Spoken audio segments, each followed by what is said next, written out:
You never know what to expect, and when you do find a surprise, how do you deal with it? Well, the Brewster sisters have a wonderful way of dealing with it, and I hope you enjoy it this evening. If you give a great big round of applause to the actors of Auburn Actors Theater, we'll give you Arsenic and Auburn.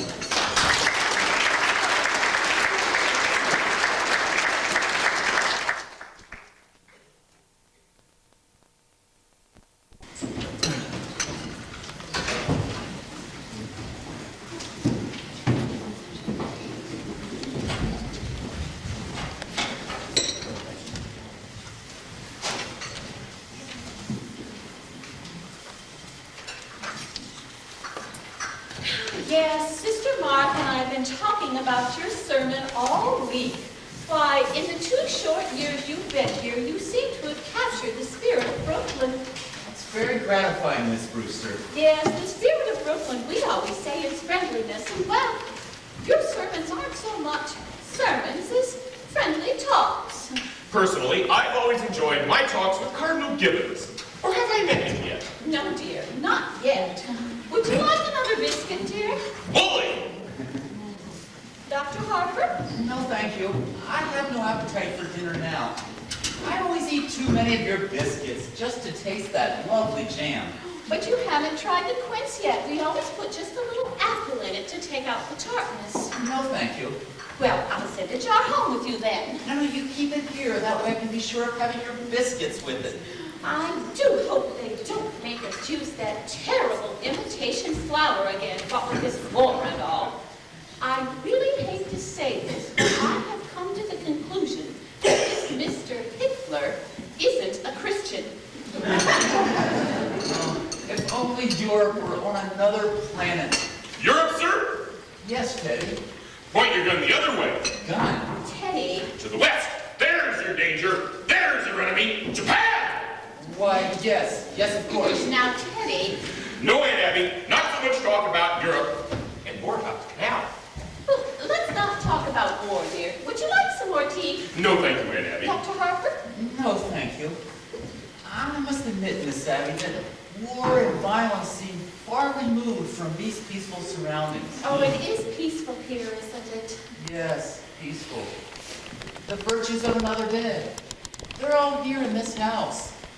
The gentle virtues that went out with candlelight and good manners and low taxes. This home is one of the oldest in Brooklyn. It's just as it was when Grandfather Brewster built it, except for the electricity. Mortimer persuaded us to put that in, but we use it as little as possible. Yes, I can understand that. Your nephew Mortimer seems to live only by electric light. Well, I understand that he's taking Elaine with him to the theater tonight. Teddy, your brother Mortimer will be by later. Delighted! We're so happy that Mortimer takes Elaine to the theater with him. Well, it's a new experience for me to wait up until 3 o'clock in the morning for my daughter to be brought home. Oh dear, I hope you don't disapprove of Mortimer. My sister Martha and I would feel so guilty since it was in this very home they met. Yes, I understand that, Miss Abby. And let me say so immediately, I believe your nephew Mortimer to be quite a wonderful young man. But I also have watched the growing intimacy between him and my daughter with some trepidation. And for only one reason, Miss Abby. His stomach problem, Dr. Harper? Stomach? His dyspepsia. He's bothered with it so, dear boy. No, Miss Abby, I'll be frank with you. It's because of his unfortunate connection with the theater. The theater? Oh, no. Why, Mortimer writes for a New York City newspaper. I know, Miss Abby, but a dramatic critic is constantly exposed to the theater. And I don't doubt some of them develop an interest in it. Well, not Mortimer. You need have no fear of that. Why, Mortimer hates the theater. Really? He writes simply awful things about the theater. In fact, Mortimer told me that he doesn't think the theater could last much longer, but in the meantime, it's a living. Yes, I was just thinking the other day myself that with the path the theater has been taking, there's no way that it's going to last much longer. I mean, who wants to wait? Oh, who can that be? I'll get it, dear.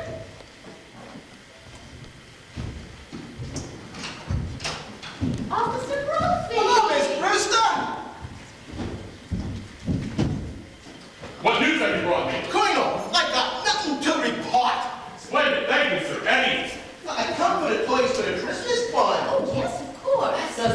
splendid work you gentlemen do, fixing up discarded toys so that poor kids can have a happier Christmas. While you're sitting around the station house and you get awful tired playing cards. So you pulls out your gun and you starts to clean it. Least thing you know, you shoot yourself in the foot. Teddy, would you run upstairs to Aunt Martha's room and get that box, please? How is Mrs. Brophy? She's been quite ill, you know, Dr. Harper. Pneumonia? Yeah, she's doing better. A little weak still. Well, I'll get you some broth and take it to her. You don't need to go to all that trouble, Miss Abby. You've done enough for us already. Oh, no, it's no trouble. Sister Martha and I made some this morning. She's taking some to Mr. Benitsky right now. You two just make yourselves at home, and I'll be right back. You know, she doesn't need to go to all that trouble. When I received my call to Brooklyn and we moved next door, my wife was ill. When she died, and for months before, well, if I've known pure kindness and absolute generosity, it's because I've known the Brewster sisters. You promised me you would blow that thing! But I have to call a cabinet meeting to get the release of those supplies. It blows that horn in the middle of the night and the neighbors are raising Cain with us. You know, he's just a little bit afraid of him. Oh, he's really quite harmless. It's a darn shame. A nice family like this hatching a coop. You know, Eddie's father, and that would be the old girl's brother. He was some kind of genius, wasn't he? And then their father, that would be Daddy's grandfather. Yeah, he was crazy too. Crazy like a fox. He made $1 million. Really? Here in Brooklyn? Yeah, patent medicine. He was a quack. Tried it out on people. Used the house here as a clinic. Old Sergeant Edwards remembers him. You know, the department didn't bother him much because he was kind of useful on autopsies, especially the poison cases. Well, at least he left the old girls fixed for life. Thank goodness for that, though, you know. They never spends any of it on themselves. Yes, I'm well acquainted with their charities. You know, I was working with the Missing Poisons Bureau, and we was looking for some old guy we never did find. Do you know there's a rent agency that's got this place listed as having the finest rooms? That old red room. But if you come here looking for a room, you're sure to go away with a good meal and a few extra bucks in the tip. It's just their way of digging up people to do something nice to. Well, isn't this nice? Hello, Mr. Groomsby. Hello, Brewster. I do hope Mrs. Brophy is feeling better. Oh, she's doing better. Your sister's getting some soup for me to take to her right now. Yes, sister and I made some this very morning. I just took some to a poor man who had ever so many broken bones. Oh, Martha, you're back. How is Mr. Benitsky? Well, he's not very well, I'm afraid. The doctor was there. They're going to have to amputate in the morning. Can we be present? No. He said it was against the hospital rules. You really couldn't have been of any service. You have to spare yourself something. Here's the broth, Mr. Brophy. Please be sure it's nice and hot. Yes, ma'am. This is General Miles. I've retired him. What's this? The Oregon! Now put that back, Ted, dear. But the Oregon goes to Australia! Now, Teddy. No, I've given my word to Fighting Bob Evans. But Teddy! I think I'll be going now. Thank you very Oh, much. you're quite welcome. Let me see you out, officer. I really am going to have to be going along here also. Oh, but Dr. Harper, before you go, there Charge! Charge the blockhouse! San Juan Hill. Have you ever tried to convince him that he wasn't Teddy Roosevelt? Oh, no. Oh, he's very happy being Teddy Roosevelt. Once, remember, Martha? We thought if he could be George Washington, it might be a change for him. But he hid under the bed for days, and he wouldn't pretend to be anybody. And we'd so much rather he be Mr. Roosevelt than nobody. Well, if he's happy, and what's more important, you're happy, you'll see that he signs these. What are these? Well, Dr. Harper has made all the arrangements for Teddy to go to Happydale when we pass him on. Well, why must he sign them now It's then? better to have it all settled now. That way if the Lord should take you away suddenly, perhaps we can persuade Teddy to commit himself, and that would lead to unpleasant legal complications. Now, Mr. Witherspoon understands these are to be filed away until they're needed. Mr. Witherspoon, who is he? The superintendent of Happydale. He's coming to meet Teddy today or tomorrow. I really need to be going now. Elaine will be over here looking for me any minute. Well, Dr. Harper, do give our love to Elaine. And try not to think harshly of Mortimer because he's a dramatic critic. Someone has to do these things. Did you just have tea? Isn't it rather late, Abby? Yes, and dinner's going to be a little late also. So, why? Teddy, good news. You're going to go to Panama and dig another lock for the canal. Delighted! That's bully! Just bully! I shall prepare at once for the journey. Cheers! Abby, while I was out, Well, dear, I didn't know how long you'd be gone and Dr. Harper was coming. but all by yourself? Oh, I got along just fine. Oh, you can reach downstairs and see. Oh, Martha, there really wasn't time and I was all alone. Well, Martha, just look in the window seat.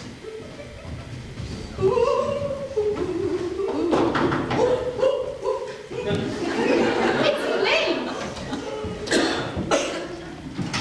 Come in, dear. Good afternoon, Miss Abby. Good afternoon, Miss Martha. I thought Mother was here. oh, he just this minute left. Didn't you meet him? No, I took the shortcut through the cemetery. Mortimer asked me to meet him here. Do you mind if I wait? Oh, not at all, No, dear, sit down. But we're going to have to speak to him about what he's been doing to you. Oh, what do you mean? Well, he was brought up to know better. When a young gentleman calls on a young lady, he calls on her at her home, not his home. Well, I hear that's because there's something about the parsonage that discourages any man who doesn't embroider. Still, he knows better and we are going to talk to him. Oh, I wish you wouldn't. After young men whose idea of nightlife was to take me to prayer meeting, it's wonderful to go to the theater almost every night. Oh, well, it's comforting for us too, dear. We worry about some of those plays that Mortimer must see. It eases our mind so to know that he's seeing those plays sitting next to the minister's daughter. Oh, Elaine, what you must think of us not having tea cleared away at this time. Well, now, dear, you don't do anything in the kitchen until Mortimer comes in, and I'll be very glad to help you. I'm sure Mortimer will come along just any minute now, dear. Well, Father must have been surprised to not find me at home. I'd better run over and say goodbye. It's a terrible shame that you missed him, dear. Well, if he comes, you tell him. Hello, Elaine. Hello, Aunt Martha. It's good to see you. Thank you. Oh, Abby, Mortimer's here. Elaine, were you going somewhere? Well, I was just going to run over and tell Father not to wait up for me. Oh, I didn't even know that was still being done. Not even in Brooklyn. Hello, Mortimer. Hello, Aunt Martha. I mean, Abby, you look well today. Oh, thank you, dear. You know you haven't changed much since yesterday. It was just yesterday, wasn't it? We're seeing quite a bit of you lately. Well, come, sit down. Let's talk. Oh, Abby, don't we have things to do in the kitchen? What? You know, the tea things. Oh, yes. Oh, you two just make yourself so Make yourself comfortable.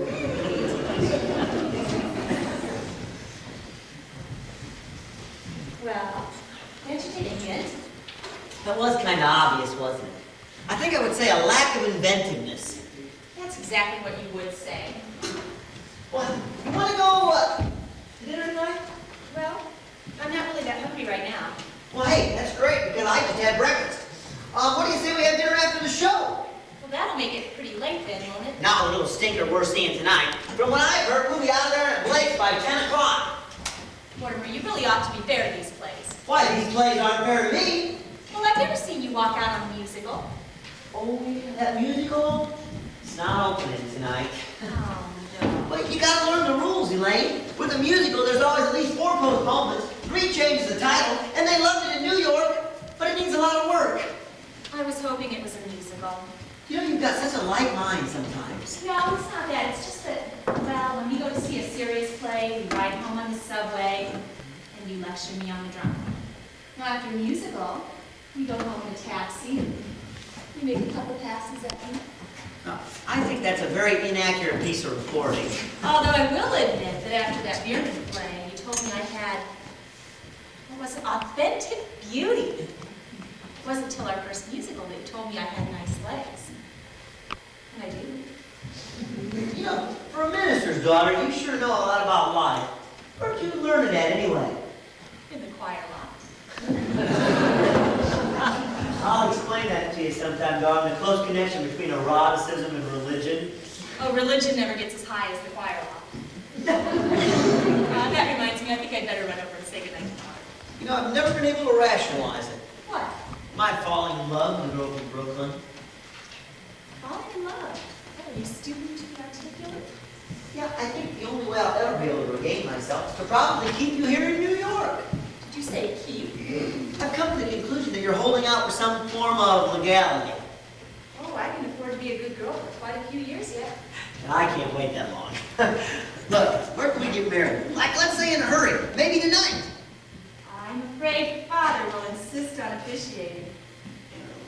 God, I'll bet even he could make a marriage service sound pedestrian.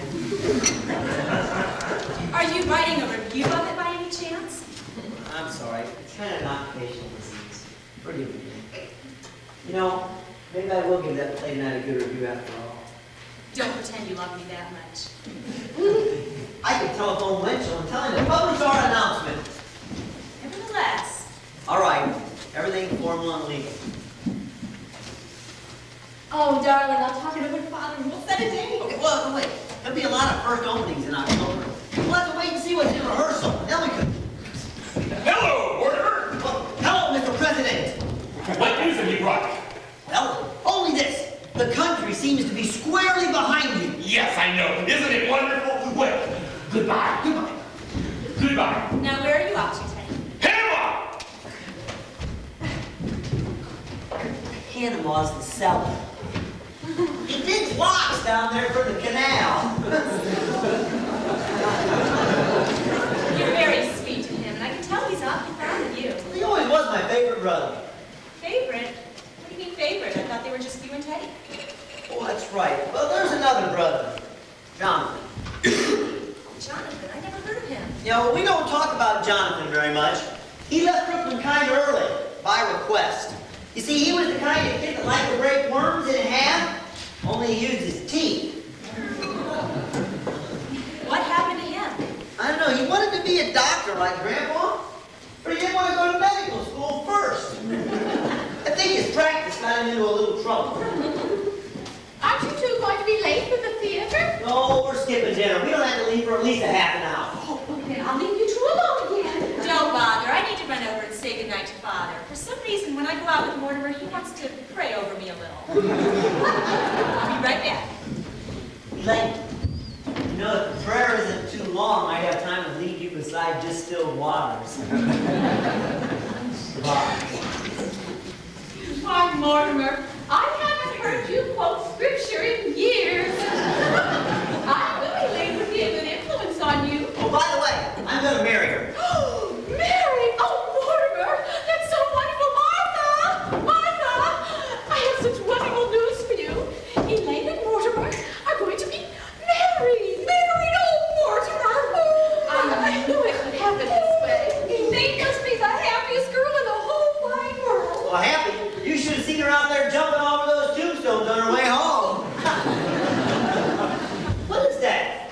What's what, dear? Well, over there on that statue. That's a Hornadina Carnina. Oh, for heaven's sakes, no, dear. It's Emma B. Stout ascending to heaven. No, over there on Mrs. Stout's left ear. That's a red-crested swallow. I've only seen one of those before in my life. Well, I don't know how you can be thinking of birds at a time like this.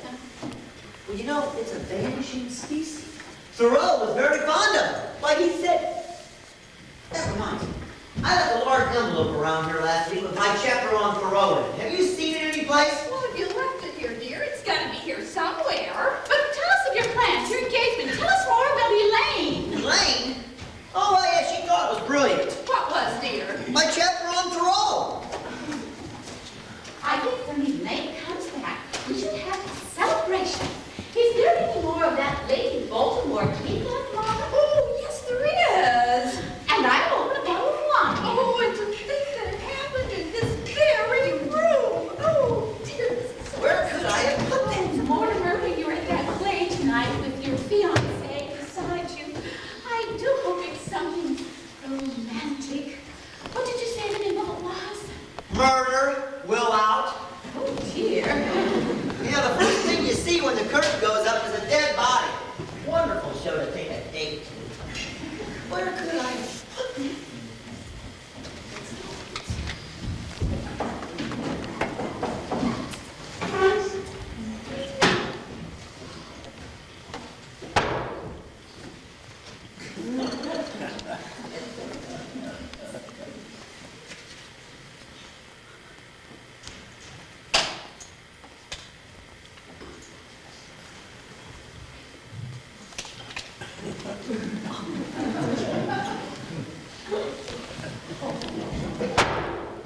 Hey, Martha! Hey, Abby! Could you come in here? Yes, dear. Hey, Abby! You wanted to make plans for Teddy to go to that sanitarium. Happy Dale. Oh, yes, dear. Dr. Harper's made all the arrangements. He has the papers all ready. They're right here. Great. He's got to sign them right away. That's what Dr. Harper thinks. Yes, that way there'll be no problems later on. No, he's got to sign them this minute. He's down in the cellar. You get him up here right away. Oh, there's no such need for all that hurry, dear. No, once Teddy starts beating him up, you can't get his mind on anything else. No, he's got to sign them right away. I tell you right away. Oh, no, dear, that's not until after we're gone. Teddy's got to sign these commitment papers today. He's got to go to Happy Dale. He's got to be confined. No, dear, no, not until we're gone. Yeah. Look, dear, I have some frightfully shocking news for you. We've got to try to keep our heads about us now. You know how we kind of humored Teddy because we thought he was harmless? Well, he is harmless. He was harmless. That's why he's got to go to Happy Dale. That's why he's got to be confined. Now, Mortimer, I'm amazed at you turning on your own brother this way. Well, you got to know sometime. I guess it might as well be now. It seems like Teddy's killed a man. Oh, nonsense, Steve. No, there's a body in the window seat. Yes, dear, we know. Wait. You know? Yes. Of course, if you think it has anything to do with Teddy, it doesn't. What? No, so just forget it. Forget you ever saw the gentleman. Forget! We never dreamed you'd be.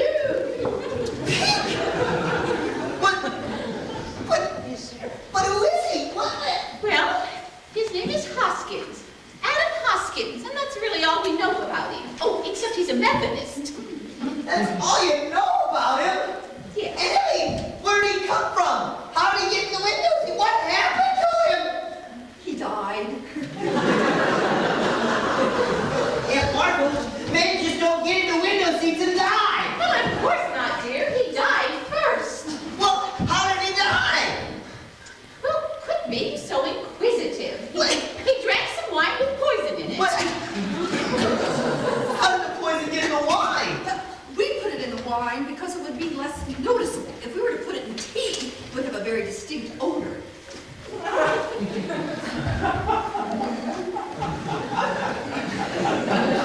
You put it in the wine?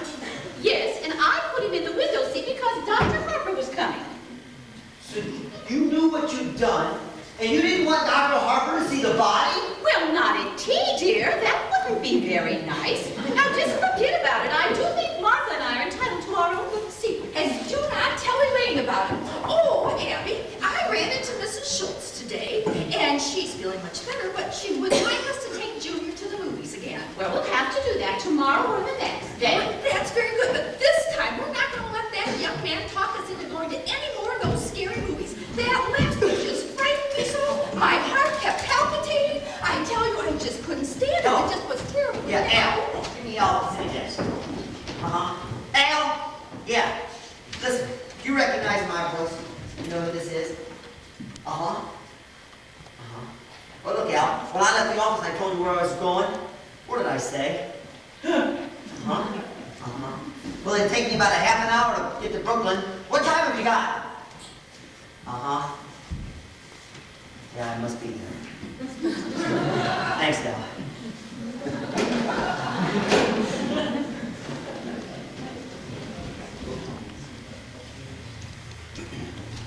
My check road.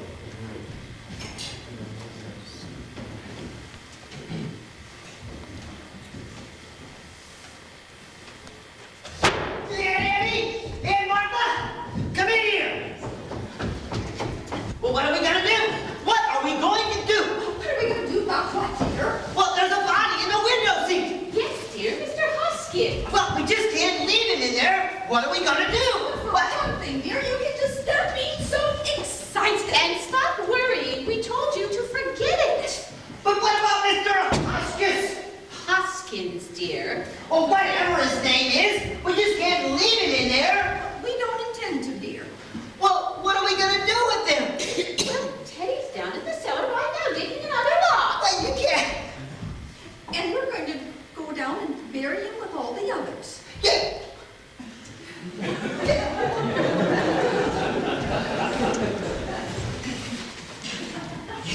You mean you're gonna bury Mr. Hoskins in the cellars with others?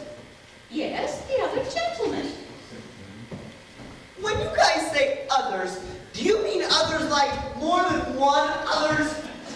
Yes, I think this makes 11. Isn't that right, Abby? No, dear, this is 12. No, I think it's wrong. I think it's only 11. No, dear, I distinctly remember when Mr. Hoskins came to the door, I thought he would make an even I dozen. can't take credit for that. Yes, dear, I know it's a dozen. There are 12. Oh, I don't think so. Yes, I'm sure. No, we can't take credit for that very first one. Let me think. No, Martha, you're silly. Of course we can take credit for the first one. We've done 12 holes. When the 12 bodies in there, that means there are 12. Hello. This is dead. Oh, yeah, it's me. There are 12 bodies. No, I'm Now, sober as a lark, there are Al. 12 graves. Look, shh. Look, Al, I can't cover that play tonight. Something's kind of come up. You're gonna have to get George to do it. That's all there is to it. I just can't cover the play. I just can't. Thanks, Al. You do that for me? Get a hold of George? Okay, thanks. Now, where were we? Did you say 12? Yes, Abby says we have to count that first one, so that would make 12. All right, let's take it from the start. Who was the first one? Well, his name was Mr. Midgley, and he was a Baptist. I still don't think we can take full credit for him because he just thought. Martha means without any help from us. You see, Mr. Midgley came here looking for a room. Just after you moved to store. And that room was just going to And wait. he was such a lonely man. No relatives at all. And we felt so sorry for And him. then when he dropped dead of a heart attack right in that very chair, he looked so peaceful. And we decided right then and there if we could help other lonely old men to that same peace, we would. He dropped dead right in this chair? Well, how awful for you. Oh, no, dear. It kind of reminded us of old times. You see, your grandfather, he always kept a cadaver or two around the house. And what with Teddy digging in Panama, he just thought Mr. Mitchell was another yellow fever victim. And that man had to be buried immediately. So we just took him down to Panama and we buried him in the lot. And that's why we knew what we were going to do and know exactly, so we don't need to worry about it. And that's how it all started. That man just walking in here and dropping dead. Well, of course we knew we couldn't count on that happening again. So you remember all those bottles of poison that are up in Grandfather's laboratory all these You years? know your Aunt Martha's knack for mixing things. You tasted her pickle, Louie.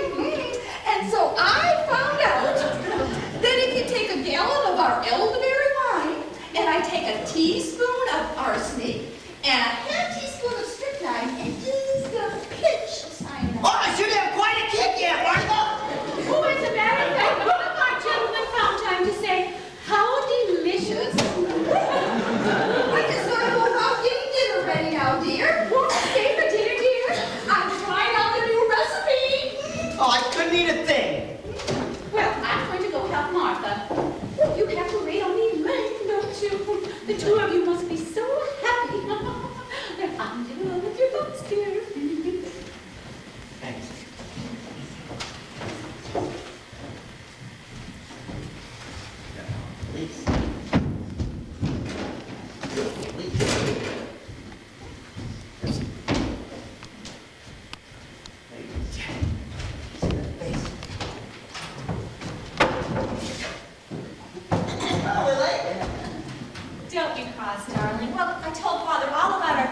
and it made it a little hard for me to get away. He's not going to wait up for us tonight. Great. Look, Elaine.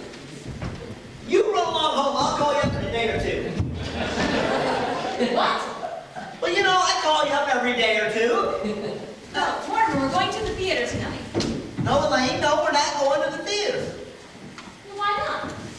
Oh, something's come up, Elaine. We're just not going. That's all there is to it. We're not going to the theater. Mortimer, have you lost your job? No, I haven't lost my job. Something's just come up, Elaine. Now look, I love you very, very much, Elaine, but we are not going. Will you please go home? You can tell me what it is. No, Elaine, no, I can't. Mortimer, if we're going to be married. Married? Yes, have you forgotten that not 15 minutes ago you proposed to me? Oh, I did. Yeah, well, I think that's still on.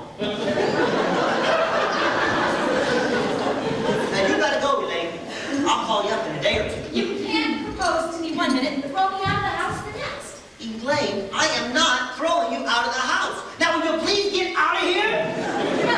No, not until I've had some kind of explanation. Elaine, you don't say, Elaine, you get off, Elaine. Get off. Did you, hello? Al. Well, hold on then, Al, would you? I know it's important, Al, just a minute. Look, Elaine, I'm a very busy man, and something has come up. I love you very, very much, but I want you to go home and wait until I call you, Elaine. Mortimer, don't try to be masterful. Elaine, when we are married, I hope I find you less tedious and uninspired. Well, when we're married, if we're married, I hope I find you adequate. Adequate? Elaine!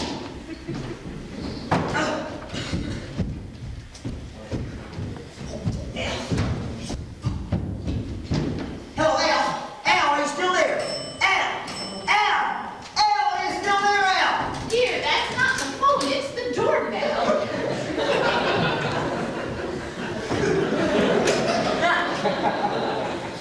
I understand you have a room to rent. Oh, yes, do come in. Are you the lady of the house? Yes, I'm Miss Brewster, and that's my sister, another Miss Brewster. My name is Gibbs. Oh, well, come right over here and sit down. May I see the room? Oh, why don't you sit down and we can get acquainted? Oh, that won't do very much good if I don't like the room. Give me Al at the city desk. Is Brooklyn your home? Are Brooklyn people? Do you have Brooklyn people? I haven't got a home. I live in a hotel. Don't like it. Oh, I haven't got any family either. all alone in the world? Yeah. Oh, well, you've come to just the right place. Sit down, gently. More here, Al. Yeah, I can't come to the place. I know that. You'll have to find somebody else, Al. What No, church do you go to? There's an Episcopal one practically next door. I'm Presbyterian. Well, it's George to come to the play. You know, well, what's George doing in Bermuda? Well, of course I gave him permission. It's my apartment, isn't it? Well, I don't know. Look around. How about that office boy? You know the one we don't like? There always I'll so hold much on. noise. Oh, no, he doesn't live with us. Well, what do you mean he's already gone? Look, Al, you gotta get somebody to come to the play tonight. I can't cover it. How about the fellow who sets my copy? Now, he ought to know something about what I write. I don't know, the third machine from the left or something. Be careful, though. He might turn out to be another Dave Kurtz or something. Now, hold on. Okay, you got it? All right, Al. You'll do that. No, I'm not drinking, but I might start any minute. Why don't you try some of our wine? Never touch it. Oh, it's elderberry wine. We make it ourselves. Elderberry wine? I haven't had elderberry wine since I was born. But thank you.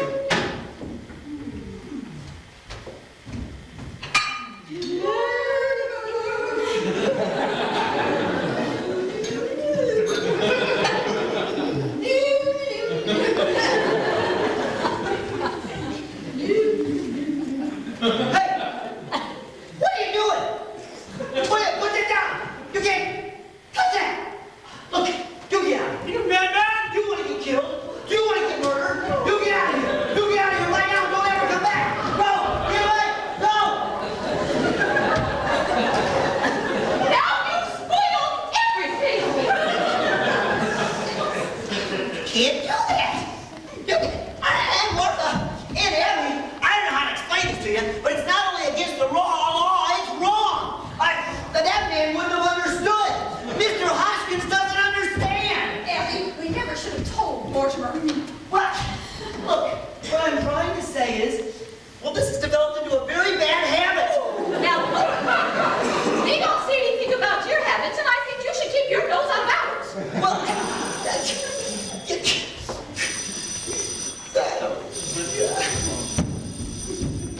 hello.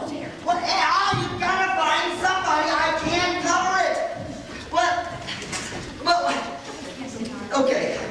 I'll cover the first act. I'm watching only that act, and then I'll run a review over the whole show. Okay?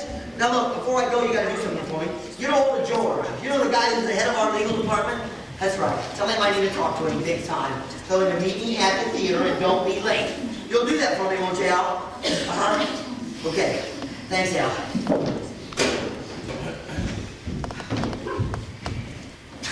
Look, I've got to go to the theater. I can't get out. But before I go, I want you to promise me. Oh, we're not going to promise you anything until we know what it is first. What? Okay. You've got to do just one thing. Just one thing. That's all I want you to do. Will you do one thing for me? Well, what do you want us to do? Don't do anything. Don't let anybody in this house. Don't have anybody to tea. And don't move Mr. Hoskins. Well, we were going to plan having services before dinner. Services? Well, certainly you don't expect us to bury Mr. Hoskins without a full Methodist service. It was Methodist. Can't that wait till I get back? Then you could join us! Yeah, let's have a party. Oh, Martha, don't you remember how wonderful Mortimer's voice used to be when he used to sing in the choir? Oh, yes, this would be wonderful. You'll do that for me now. Well, Promise. since he's cooperating with us now, Martha, yes, we will. Okay. We're gonna go to the theater. There's a man I gotta see. Look. Have you got any paper? Oh, here's some stationery, dear. Will it do? Yeah, great. I think I can save some time if I wrote my review on the way to the theater.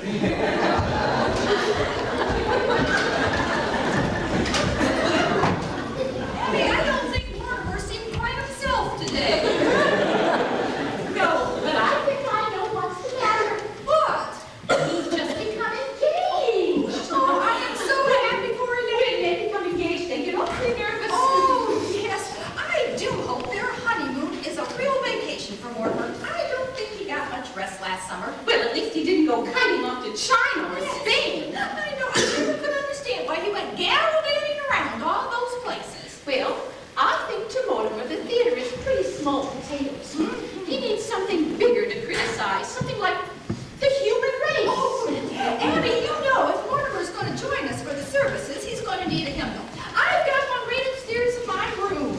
Martha, since you weren't here and everything, I know it's my turn to read the services, but I didn't like him to do it. Oh, that's very sweet of you, dear. Are you sure? But I think it's only fair. Oh, well, in that case, I think I'm going to wear my black bombazine with Mother's old brooch. Oh, look. Well, I get it, dear. Wait a minute, dear. We promised Mortimer we wouldn't let anybody in. Oh, I'll take a look. It's two men, and I've never seen them before. There's a car on my curb. That's probably how they got here.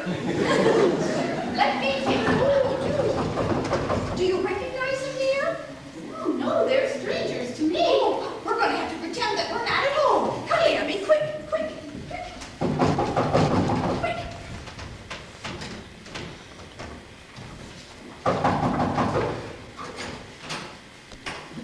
Come in, Doctor, come in. This is the home of my youth. As a boy, I remember I couldn't wait to escape from it. And now, I can't wait to escape back into it. Yeah, Johnny, it's a fine hideout. There's something so unmistakably Brewster about the Brewsters, they still must live here. I hope there's a fatted calf waiting for the return of the prodigal. Yeah, I'm hungry. Look, Johnny, drinks. Oh, as though we were expected. A good omen. Who are you? What do you want?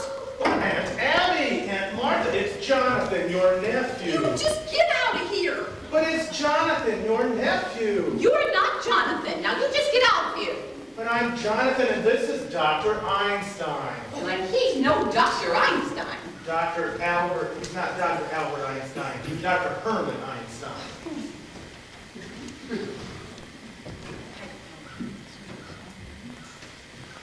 You just get out of here. I see you're still wearing that lovely garnet ring that Grandma Brewster bought in England. And you, Aunt Martha, still in the high collars to hide the scars from where grandfather's acid burned you? His voice sounds like Jonathan. Were you in an accident? No, my face? Dr. Einstein's responsible for that. He's a plastic surgeon. He changes people's faces. Oh, Abby, I know I've seen that face before. Do you remember when we went to that movie with Junior Schultz that scared me so much? Oh, it was that face that did it. Easy, Johnny. Don't worry, ladies. Over the past 5 years, I've given Johnny 3 new faces. I give him another right away.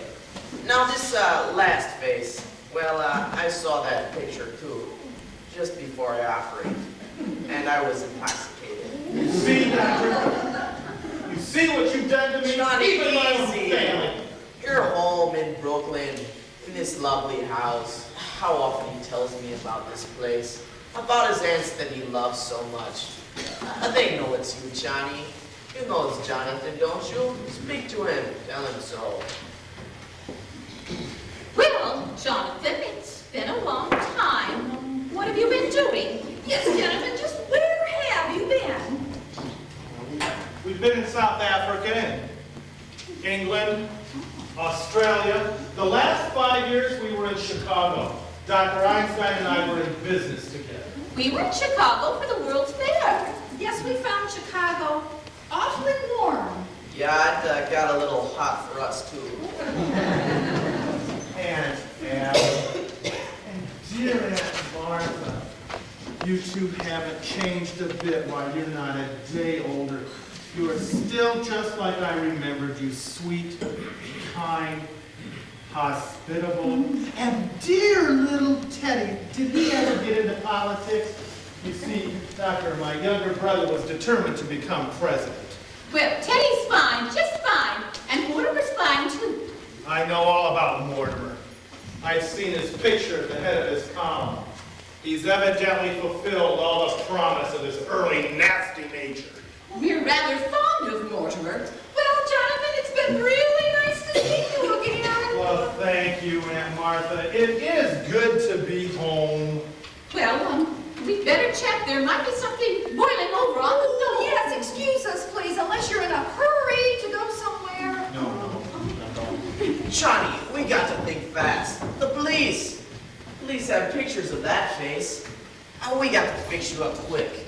Now, we're going to need a place for that, and a place for Mr. Spinalzo. Don't waste any of your worry on that rat. But Johnny, we got a hot stiff on our hands. I said forget about Spinalzo. Johnny, you can't leave a dead body in the rumble seat. He was a nice guy, Johnny. He gave us a lift. And what happens? He said I looked like Boris Karloff. And that's your fault, Doctor. You did that to me. Easy, Johnny. I'll find a place and fix you up quick. Yeah, tonight. But Johnny, I'm hungry. I got to eat first.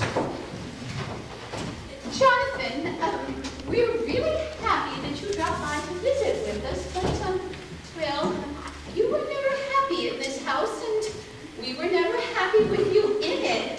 So we think it's best that you go now. Well, Aunt Abby, I can't say that your feelings towards me come as a surprise, but I have spent many a sleepless nights regretting the many heartaches I must have caused you as a child. You were quite a child to us, But my Jonathan. greatest disappointment will be for Dr. Einstein. I had promised him that no matter how rushed for time we were when we came through Brooklyn, that we'd stop for one of Aunt Martha's home-cooked meals. Oh, Well, I'm afraid there wouldn't be enough. oh, the pot roast is a pretty good size. Hot roast. Oh, and I think the least we can do is... Thank you. We will stay for dinner. Well, we'll hurry things along. Yeah, yes.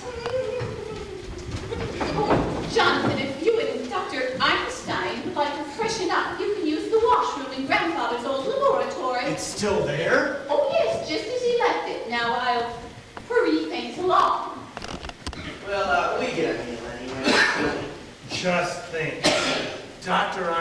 science laboratory. Ooh, we can make a fortune, and it's just upstairs, just as it was. Too bad we can't use it. No, after you get finished with me, why, we could make a fortune here. That ward upstairs, large, it's got 10 beds. Oh, and Brooklyn just crying out for your talents. Why work yourself up, Johnny? Anyway, for Brooklyn, I think we're a year too late. No, you don't understand this town. Practically everybody in Brooklyn needs a new face. But so many of the old faces are already locked up. Just a very small percentage. And the boys in Brooklyn are famous for paying generously to stay out of jail. That would be beautiful. This nice, quiet house, those aunts of yours, such sweet ladies. I love them already. I go get our bags, yeah? No, Doctor. We must wait until we're invited. But you just said... Oh, we'll be invited, Doctor. Don't worry about that. And if they say no? Doctor, two helpless, old women. It's like comes true a beautiful dream. Only I hope you're not dreaming. It's so peaceful here. That's what makes this house so perfect for us, Doctor. It's so peaceful. Charge!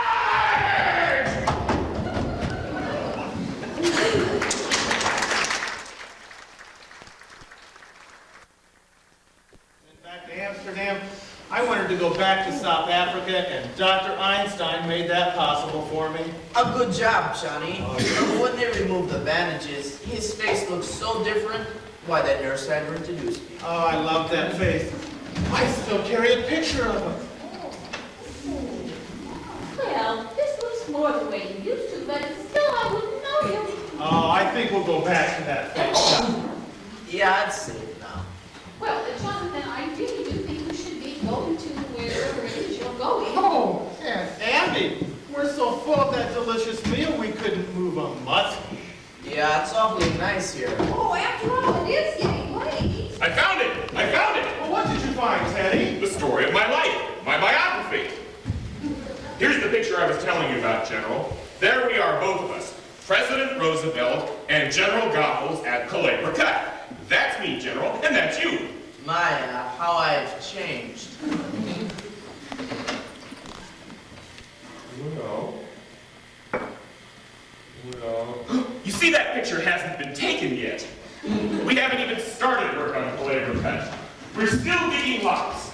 And now, General, you and I will both go to Panama and inspect the new lock. No, Teddy, not Panama. We go some other time. Panama's a long way off. Nonsense! It's just down in the cellar. The cellar? Oh, we let him dig the Panama Canal in the cellar.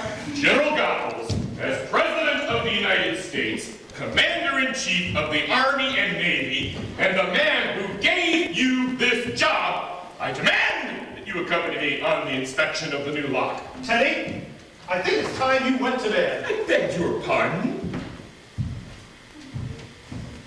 Who are you? I'm Woodrow Wilson now. Go to bed.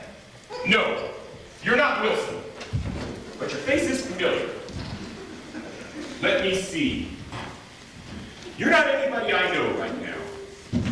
Perhaps later, on my hunting trip to Africa. Yes, you look like someone I might meet in the jungle. It's your brother Jonathan, dear. He's had his face changed. So that's it, a nature faker. Now, Teddy, maybe you better go up to bed. After all, Dr. Einstein and Jonathan have to get back to their hotel. General Goethals, inspect the canal. All right, Mr. President. We go to Panama. Bully! Bully! Follow me, General. It's down south, you know. Well, bon voyage. Aunt Abby, I must correct a misapprehension. You spoke of our hotel. We have no hotel. Oh, We came directly here. It's a really nice hotel. This is my home. But we can't stay here. We need our rooms. You need them? Yes, for our lodgers. There are lodgers here? Well, no, not right now, but we plan on having some. Then my room is still free. There wouldn't be room for Dr. Einstein. He can share the room with me. Now, Jonathan, you can't stay here. Dr. Einstein and I need a place to stay. You remembered this afternoon that as a young boy, I could be quite disagreeable. I don't think it would be very pleasant for any of us if I didn't get my way in this now. Perhaps we ought to let him stay here just tonight. Well, just for tonight. Then please, get my room ready. Oh, I'll go air it out. It won't take much at all. We keep it ready for our lodgers. I'm sure you and Dr. Einstein will be quite comfortable. You have a most distinguished guest in Dr. Einstein. I'm afraid you don't appreciate his skill, but you will. In a few weeks, you'll see me looking like a very different John. He can't operate on you here. When he gets done with me, well, when we get organized, I forgot to tell you, didn't I? We're turning grandfather's laboratory into an operating room. We expect to be quite busy. You can't turn this house into a hospital. A hospital? Oh, heavens no. It would be more of a beauty parlor. Johnny, down in the cellar. Come on in. Dr. Einstein, my aunts have invited us to live with them. Oh, you fixed it? Well, just for tonight. Well, if you'll get our room ready, please. Well, Just for tonight. Johnny, when I was down in the cellar, what do you think I find? What? The Panama Canal. The Panama Canal? It just fits Mr. Spinozzo. You see, it's a whole teddy dog. 6 feet long and 4 feet wide.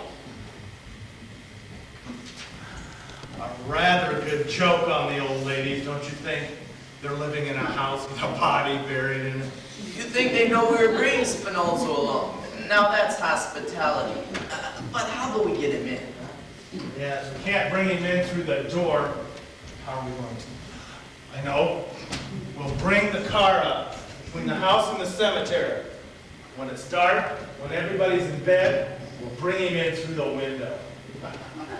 Bed. Why just think, Johnny, we've got a bed tonight. Easy, Doctor, easy. You're operating in the morning. I fixed what beautiful. Yes, and if you don't, Jonathan, your room's ready. well, then you can go up to bed. you can leave the car right where it is until tomorrow morning. It'll be all right there. No, I think we will move it. I don't want to keep it in the street. There might be a law against it.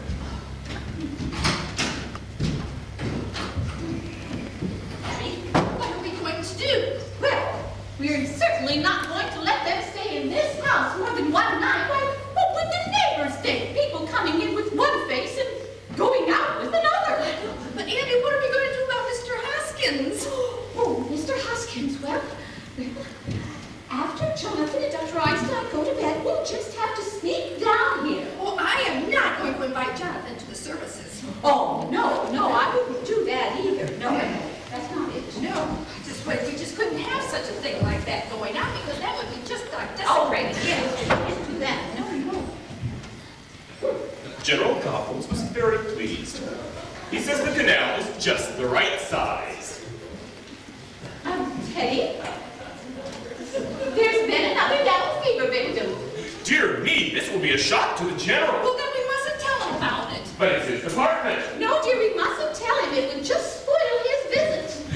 I'm sorry, Aunt Abby, it's out of my hands. You'll have to be told. Army regulations, you But know. we must keep it a secret. Yes.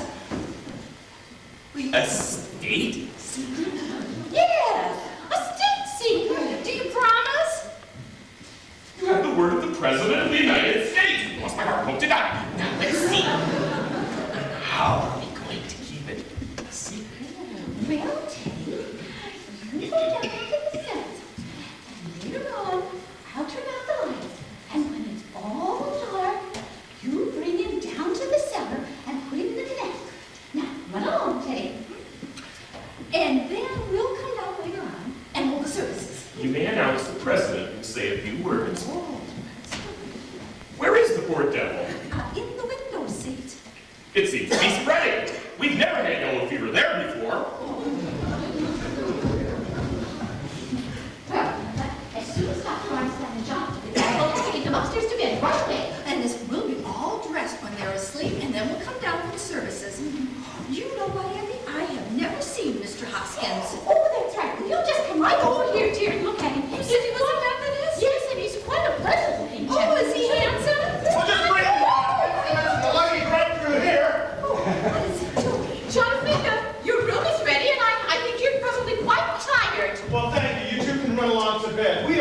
Brooklyn hours. Oh, we never go to bed this early. Well, you should. It's time I came home to take Well, we care of weren't planning to go until... Did you hear me say go to bed? Now run along. The instruments can wait till in the morning, Doctor. Second flight up. Now, I think we'll all go to bed. I'll stay down here and turn out the lights. Let's go to bed now, Aunt Abby. Turn out the lights now.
No way, he's too heavy for me. You go outside and push. I stay in here at the pole. Oh, all right. I'll look around while I'm outside.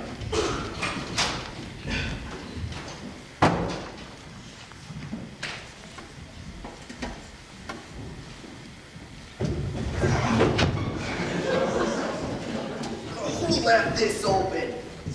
Don't cough.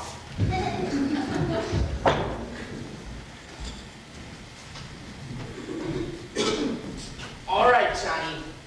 Alley-oop.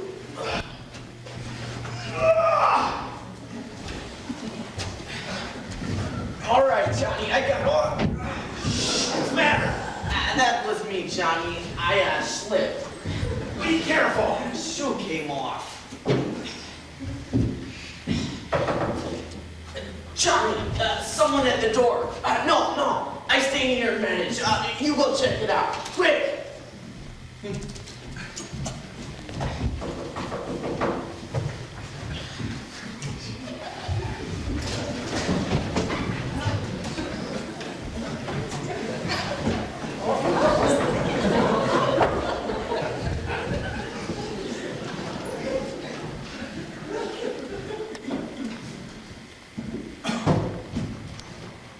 Miss Abby? Miss Martha? Miss Abby? Miss Martha? Who is that? Is that you, Teddy? Who are you? Who are you? I'm Elaine Harper. I live next door. Then what are you doing here? I came over to see Miss Abby and Miss Martha. Dr. Einstein, turn on the lights. I think you picked a rather inopportune time for a social call. I think you better explain what you're doing here. Well, we happen to live here. No, you don't live here. I'm in this house every day, and I've never seen either one of you before. Well, What have you done with Miss Abby and Miss Martha? perhaps we should introduce ourselves. This is Dr. Einstein, a plastic surgeon of great distinction. Dr. Einstein. I suppose you're going to tell me you're Boris Karloff. I'm Jonathan Brewster. Oh, you're Jonathan. I see you've heard of me. Just this afternoon for the first time. And what did they say about it? Well, nothing really, just that there was another brother named Jonathan. Well, that explains everything. I'll just be running along now. Just unlock the door. That explains everything? What do you mean by that? Well, I saw someone prowling around outside, but I suppose it was just you. You saw someone prowling around? Yes. Well, isn't that your car? Were you just outside? You saw someone at the car? Yes. What else did you see? Well, I saw someone walking around the house to the car. And what was the man doing at the car? I don't know. I was on my way over here. I think you're lying. I think she tells the truth, Johnny. We let her go, huh? I think she's lying. Johnny. I think she's dangerous. She shouldn't be allowed around loose. Now you take your hands off me. It's going to be a private funeral. Yeah, you tell these men who I am. That's my daughter, Alice. To the cellar!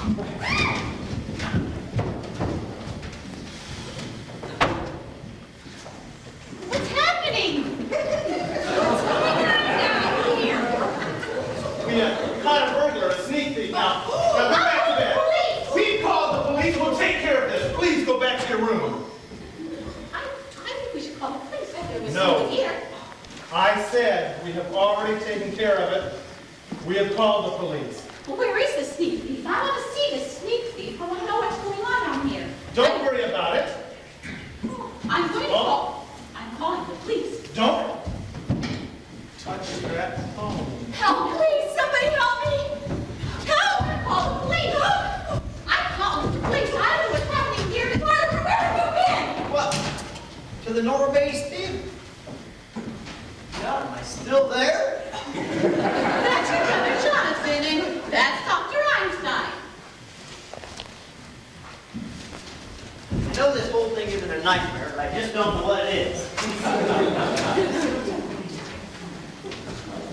Mortimer, I've come home. Who did you say this was? It's your brother Jonathan, dear. He's had his face changed.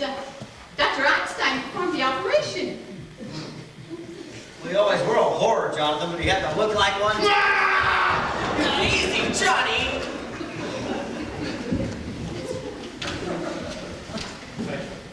Mortimer, you remember as young boys what I used to do to you? Remember how much fun I had by tying your hands to the bedposts and then putting the needles under your fingernails? Oh, yeah. Well, it is Jonathan. Yeah, I remember you as being the most detestable, vicious, venomous form of animal life I ever knew. Now, I'll not have you two quarreling the first time you get together again. Well, don't worry, there's not going to be any fight, Aunt Abby, because Jonathan's going home, or someplace. Mortimer, Get out. we've been invited to stay. Well, not in this house. Just for tonight. No, I don't want him anywhere near me. Well, we did invite him to spend the What? night, and it wouldn't be nice to go back on our word. Okay, just one night, but in the morning, you're out. Now, where are they sleeping? Well, put them in Jonathan's old room. Well, that's my room now. We sleep down here, huh, Johnny? You bet your life you sleep down here. You sleep on the sofa, and I sleep on the window seat. No, oh, the window seat. Hey, on second thought, it's no big deal. I can sleep down here. Look, you two go right upstairs. The window seat will be plenty good enough for me tonight. You know, Johnny, all this argument makes me think of Mr. Spinoza. Spinoza, well, Mortimer, it's, no problem. It's no inconvenience at all. You can have the room and we'll stay down here. Jonathan, your sudden consideration for me is very unconvincing. Johnny, we go get our things. I tell you all about Spinoza. Who is this Spinoza? Just a friend of ours Johnny's been looking for. We get our things, huh? Well, don't bring anybody else in here. You might as well not bother, Doctor. Mortimer, I'm sleeping down here. Mortimer, you could sleep in my room, and I could go in with Aunt Martha. Aunt Abby, there's really no problem. We'll be packed in a few minutes and then Mortimer can have the room. You're just wasting your time, Jonathan. I told you I'm sleeping down here. Mortimer, What's happened to you, dear? I've almost been killed. Killed? What? Aunt Martha? Aunt Abby? He missed the river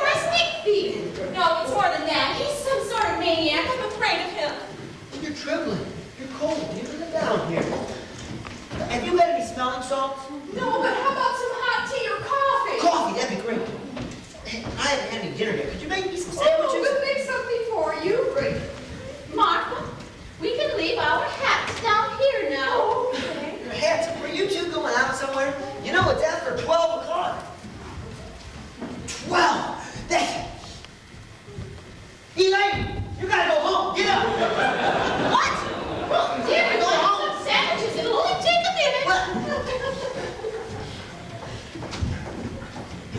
Remember, we were going to celebrate your engagement. I'll fix a nice dinner for both of you, and I'll open a nice bottle of wine. Look, all right. Hey, no wine. Go get your wife now. Look, Elaine. Mortimer, what is going on in this You house? gotta... Well, what do you mean, what's going on in this house? Well, tonight you were supposed to go to the theater. You called it off. You asked me to marry you when I said I would. You chased me out of the house.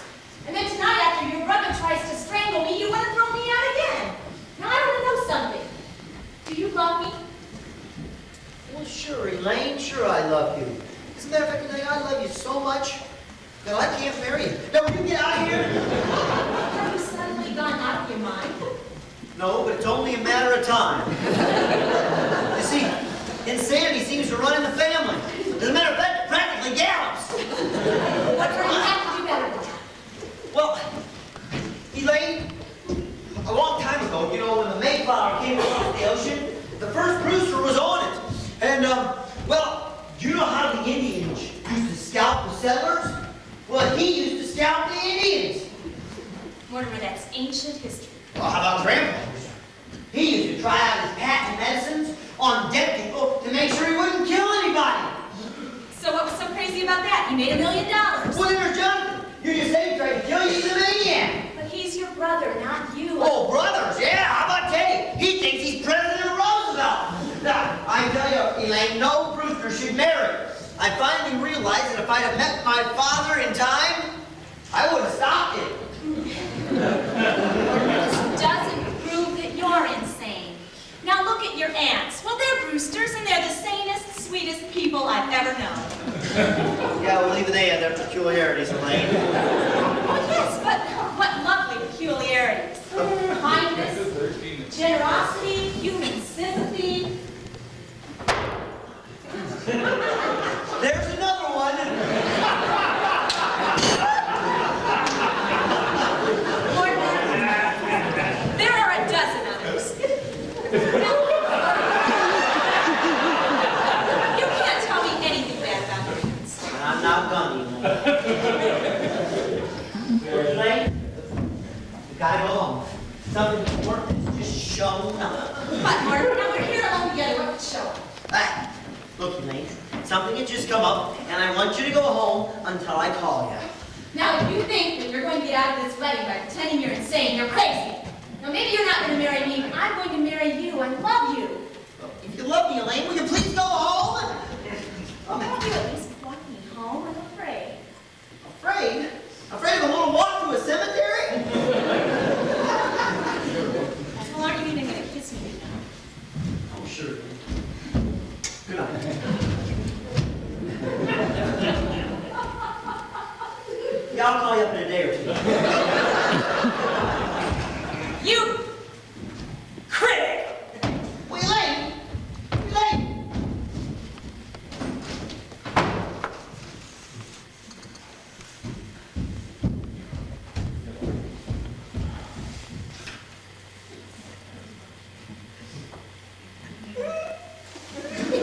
Aunt Abby! Aunt Martha! Come in here! We'll be in a minute, dear. Come in here now! Well, what is it, dear? Where's Elaine? Aunt Abby, I thought you promised me not to let anybody in this house while you were gone. Jonathan just walked in here and we couldn't... But I don't mean Jonathan. Well, Dr. Einstein, And I don't mean Dr. Einstein. Who is that in the window seat? we told you, dear, it's Mr. Hoskins. It is not Mr. Hoskins. Well, who can that be?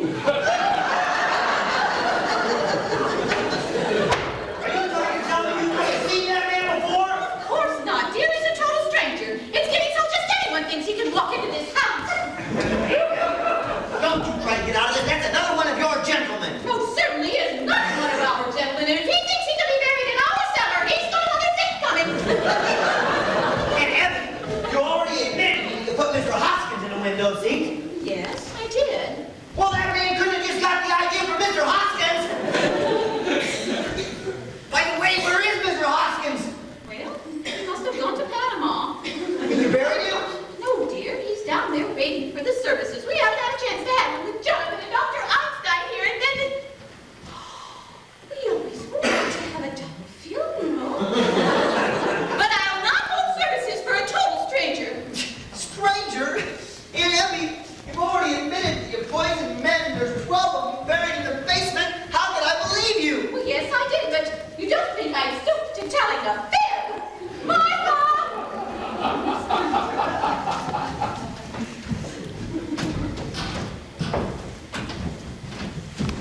Oh, Mortimer, I'd like a word with you.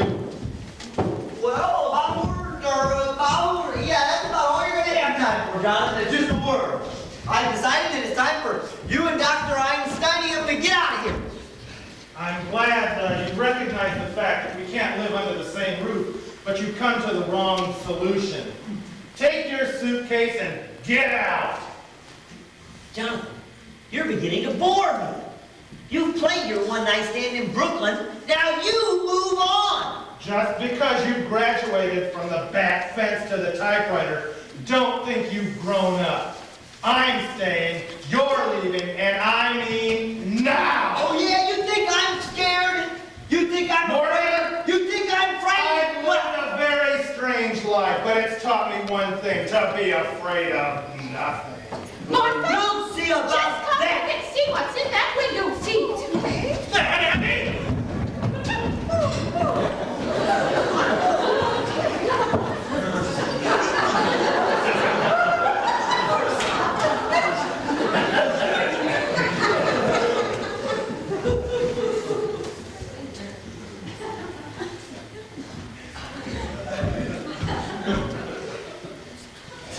Hey, Jonathan, old brother. Why don't you let Aunt Martha see what's in the window seat? Aunt Patty, I'm so sorry. I owe you an apology. I got great news, though. Jonathan and Dr. Einstein are leaving. And they're taking their old companion with them. Jonathan, you're a Brewster. You're my brother.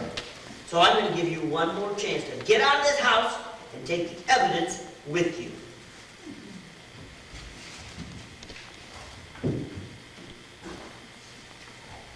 All right? I'm calling the police. Don't touch that phone!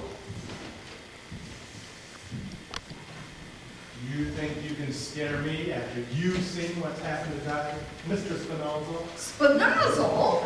I knew he was a foreigner. Just remember, Mort, what happened to Spinozzo can happen to you, too.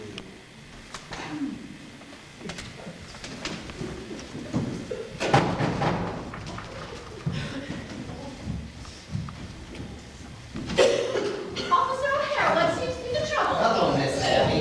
Well, I noticed that your lights were on. I thought there might be sickness in the house.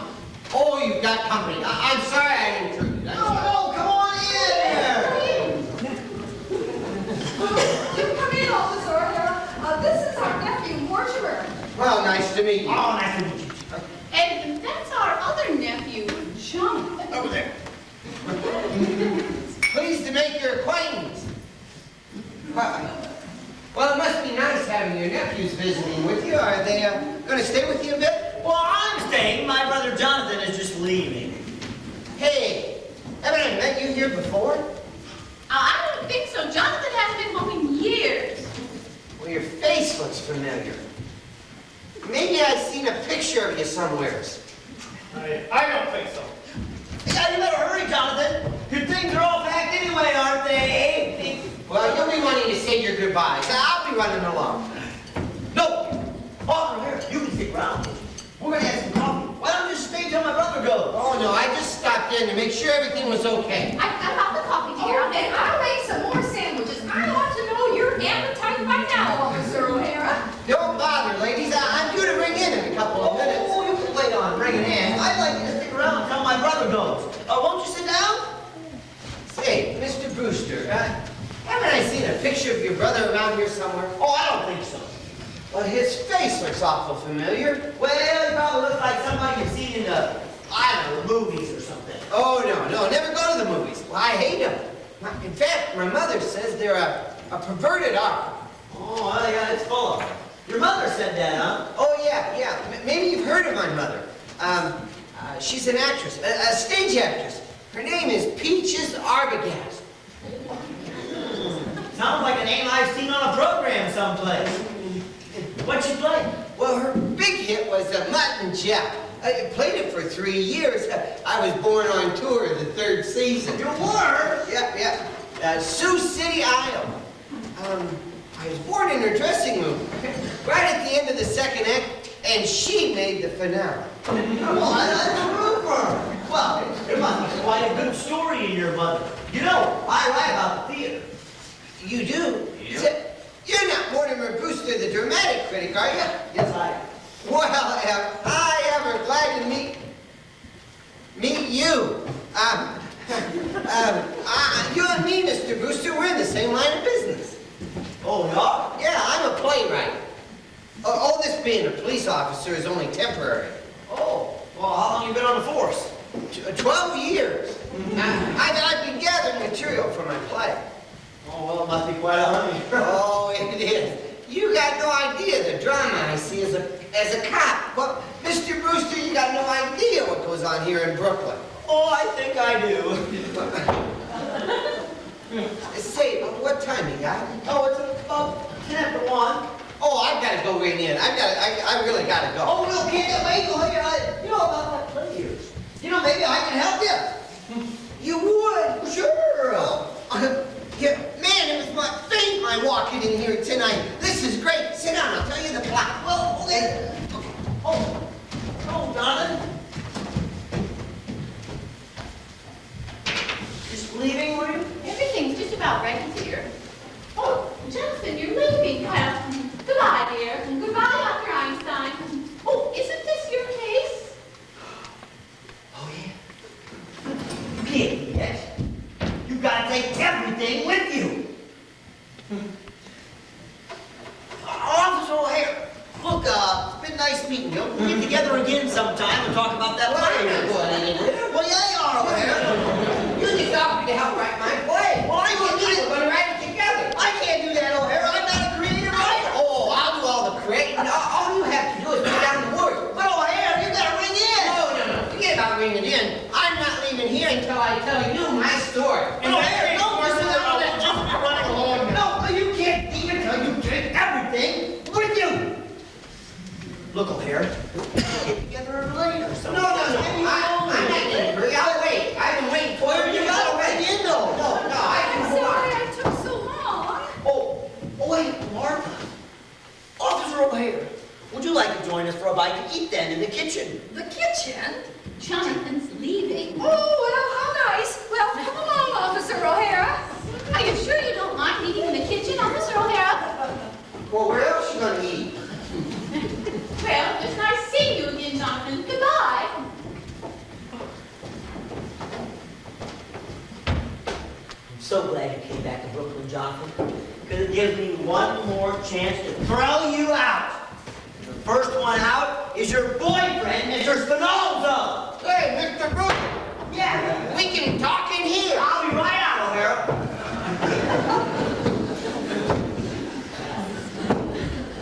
I might have known you'd grow up to write a play with a policeman.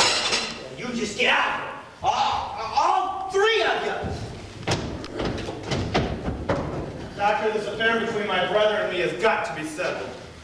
Johnny, let's get going, huh? No, Doctor, you don't understand. This was back a great many years. Johnny, let's go now, please. We're not going anywhere. We're staying here tonight. With a cop in the kitchen and Spinoza in the window seat. That's all he's got on us.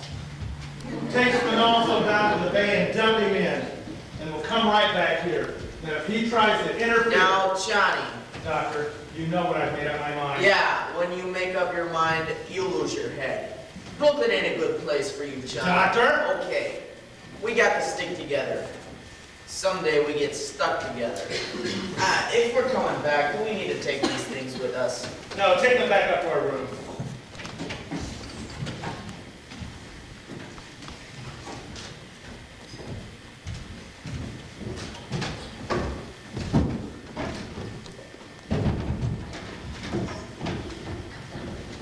We'd better hide these in this cellar, huh?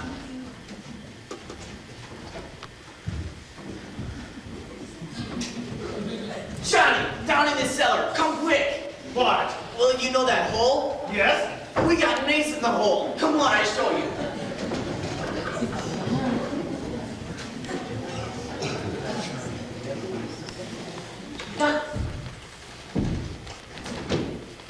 Jonathan!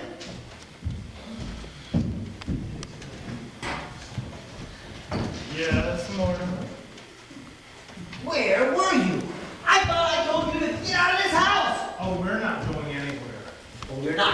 You think I'm not serious about this? You want Officer O'Hara to know what's in that window seat? Staying right here. All right, that's just fine with me. This gets me rid of you and Officer O'Hara at the same time. Officer O'Hara, will you come in here, please? So if you tell O'Hara what's in the window seat, I'll tell him what's in the cellar. Yeah. Cellar? There seems to be a elderly gentleman down there who's very dead. What were you guys doing down in the cellar? What's he doing down in this cellar? Hey, Mr. Brewster, your aunts want to hear this story too. Should I bring them in here? No, not now, Officer O'Hara. We'll do this later. Let's get together later someplace. Now listen, forget it. I don't need to ring in now. I'll get your aunts in here and I'll tell them the story. Oh, look, Officer O'Hara, you've got to ring in. Let's get together someplace alone. Maybe later, and we can do it then. How about the back room at Kelly? That'd be great. I'll meet you there. You ring in on the way. All right. Great. Oh, O'Hara, why don't you two go right down the cellar? What? Well, that's fine with me. This is the cellar. No, you can't get on the cellar, O'Hara. We'll meet later. Tell us. I'll be there in 5 minutes. Okay, and I'll ring in. It only take me a couple Ring it minutes. on the way. I'll see you there. Look, I'll ditch this guy, and I'll be back in less than 5 minutes. And I'll expect to find all of you gone. On second thought, you wait till I get back. We got him right where we wanted, Johnny. Did he look guilty? On? Just Mortimer. But he'll be back in a few minutes. Now, if there's any food left in the kitchen, please get us a bite. Dr. Einstein and I are hungry. Oh, you won't have enough time for that. No, if you're still here when Mortimer gets back, he won't like it. Oh, he'll like it. He's gotta like it. Now, would you get us some food while we go bury Mr. Spinalzo? Oh, no. Oh, no, you can't do that, Jonathan. You'll have to take him with you. There isn't room down there. There isn't room. No, it's crowded. Crowded with what? Well, there are 12 bodies down there now. 12 bodies? And we're going to need the rest of the space. You mean you and Aunt Martha have murdered? Murdered? Certainly not. Well, it's one of our charities. Right, what we've been doing is considered a mercy. Johnny, you've been chased all over the world. Your aunts stay right here in Brooklyn and do just as good as you. They've got 12, and you've got 12. No, Doctor, I've got 13. No, Johnny, 12. 13. You got the list right here. Spinalzo, the first one in London, then Johannesburg, and Sydney, and then the one in Melbourne. Oh, there was something to remember. Now, 2 in San Francisco when we got back here, 1 in Phoenix, Phoenix? the filling station. Now, 3 in Chicago, and then the last one in South Bend. But Johnny, you can't count the one in South Bend. He died of pneumonia. I counted that makes 13, and he wouldn't have gotten pneumonia if I hadn't have shot him. No, Johnny, he died of pneumonia. He don't count. You've got 12, and they've got 12. He counts with me. I say 13. No, Johnny, 12. The old ladies are just as good as you are. Oh, they are they? Well, all I need is 1 more. Just 1 more. Here I am.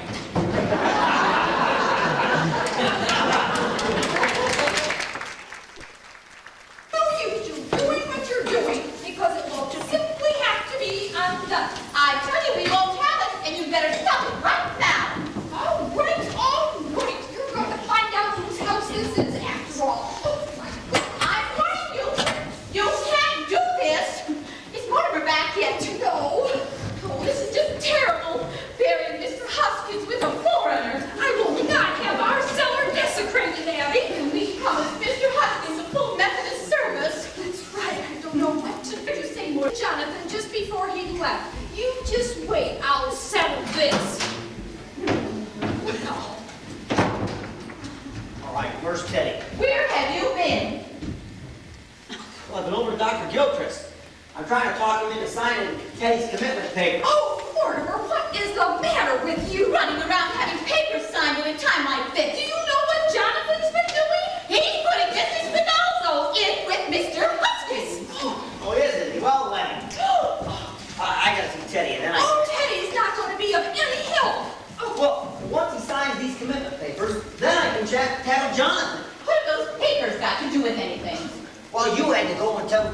about those 12 graves down in the basement.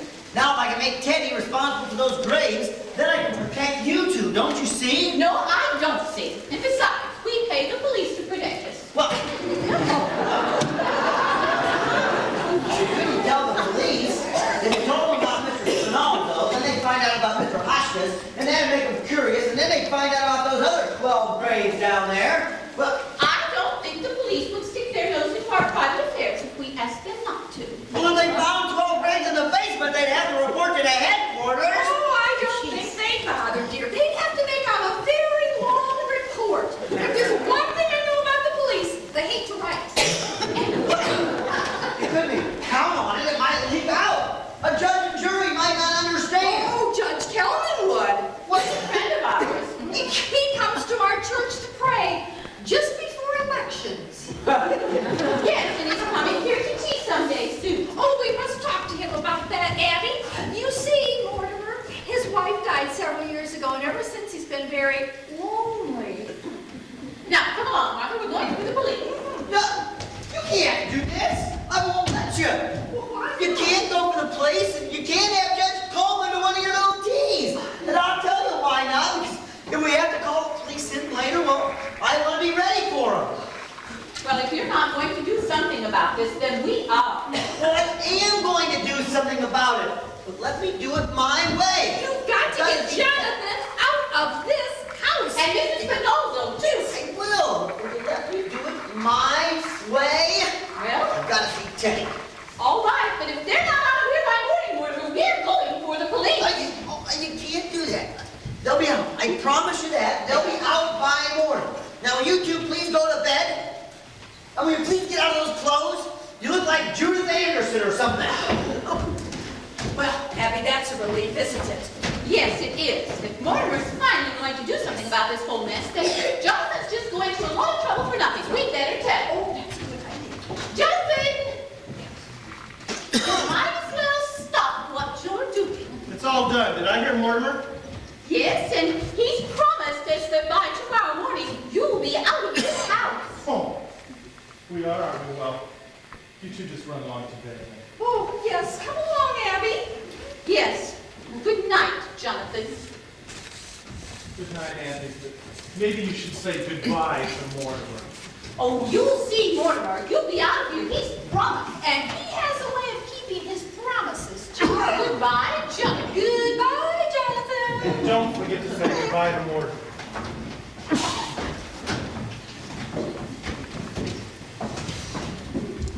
Ooh, that's all fixed up. Smooth like a lake. That bed feels good already, huh, Johnny? 48 hours, no sleep. We go now, huh? Doctor, you're forgetting. What? My brother Mortimer. Oh, Johnny, no. We do that tomorrow or the next day. We do it tonight. Johnny, please. I'm tired. I've got to operate tomorrow. Yes, tomorrow you operate, but tonight we take care of Mortimer. Johnny, please. Go to bed now. Doctor, look at me. You can see it's got to be done. I know that look. Okay, we do it. But the quick way. The quick twist, like in London. No, Doctor. This calls for something special. Perhaps the Melbourne method. Johnny, no! Not that! 2 hours! And when it was all over, what? Well, the fellow in London was just as dead as the fellow in Melbourne. We had to work too fast in London. There was no aesthetic satisfaction. But in Melbourne, there was something to remember. Remember? I wish I didn't. No, Johnny, not Melbourne, not me. Get your instruments, Doctor. No, Johnny, I won't do it. Doctor, where are your instruments? I won't tell you. Oh, that's right, they're in the cellar. I'll find them.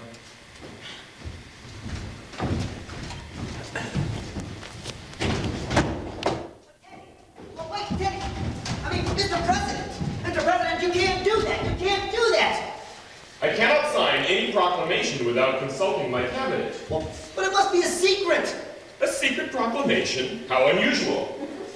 Well, Japan mustn't know until it's signed. Japan! Those yellow devils! I'll sign it right away. I can let the cabinet know later. Well, let's go upstairs and sign it. You wait here. A secret proclamation has to be signed in secret. But at once, Mr. President. I'll have to put on my signing clothes.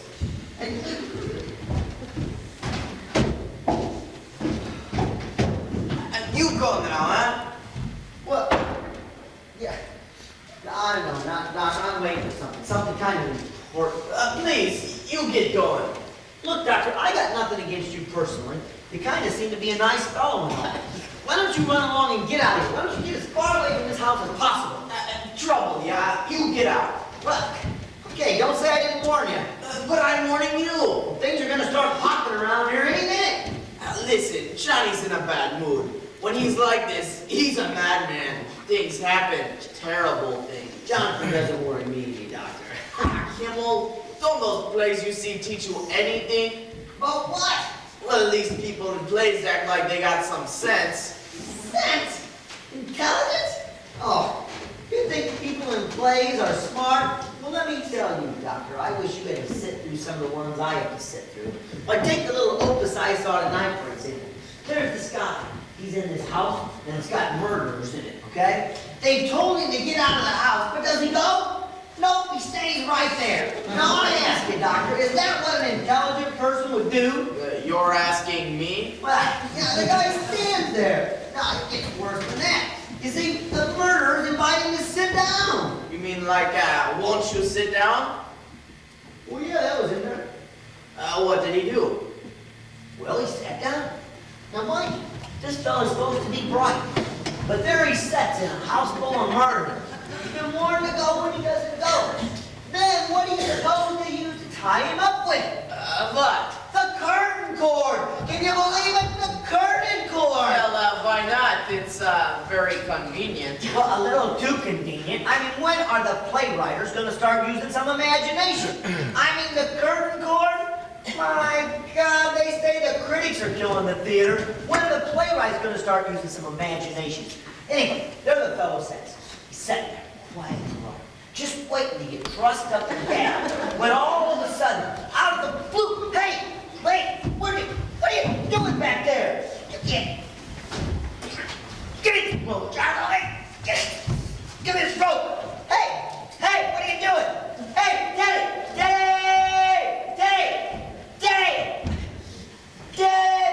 Mr.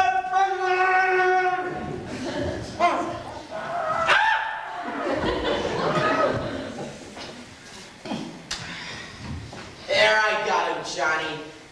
I'm not quite getting it. Just stop struggling, huh?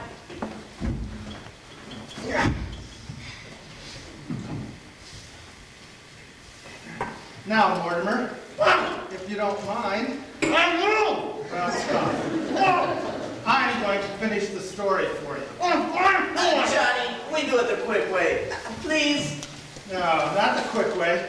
After all, we're performing before a distinguished critic. Well, I can't do this without a drink. Easy, Doctor. There were drinks here earlier, remember?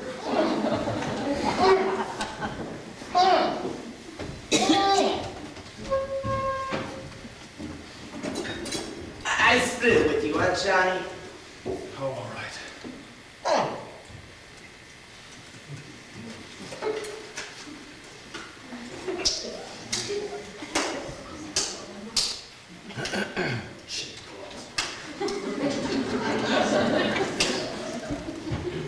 Here you go, Johnny.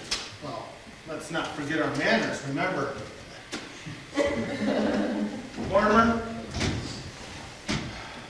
you're the reason we're here. I remember getting back into San Francisco and having a strange feeling about being back in the same country with you. Doctor, to my dead brother.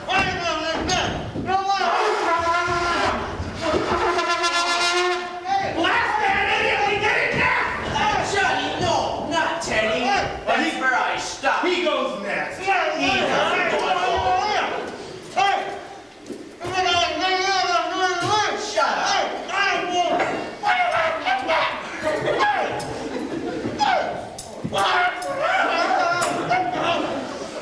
Johnny, we do it the quick way now, please. Oh, all right, the quick way.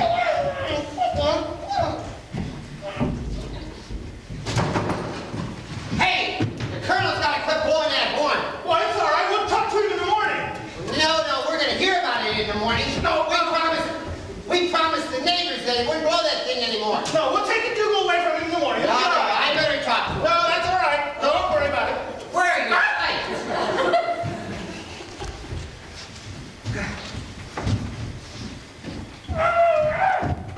Hey, you stood me up. I went in an hour for you down in Kelly. What's wrong with him? He was complaining about some play song. You see, that's what happened to the fellow in the play. Did you see this in the play you saw tonight? Well, they practically stole that from the second act of my show. In my show, when we're going in... Oh, wait. I'll start from the beginning. It all starts out in my mother's dressing room, where I was born. Only I ain't born yet, you see. Oh, okay. No, wait a minute. You stood me up. You're going to sit there and listen to the story. Then I'll talk. Now, where was I? Oh, yeah. My mother, she's making herself up to just look beautiful.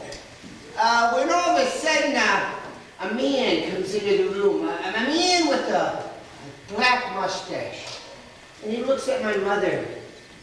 And he goes over and he goes down on his knee and says, Miss Latour, will you marry me? He don't know she's pregnant.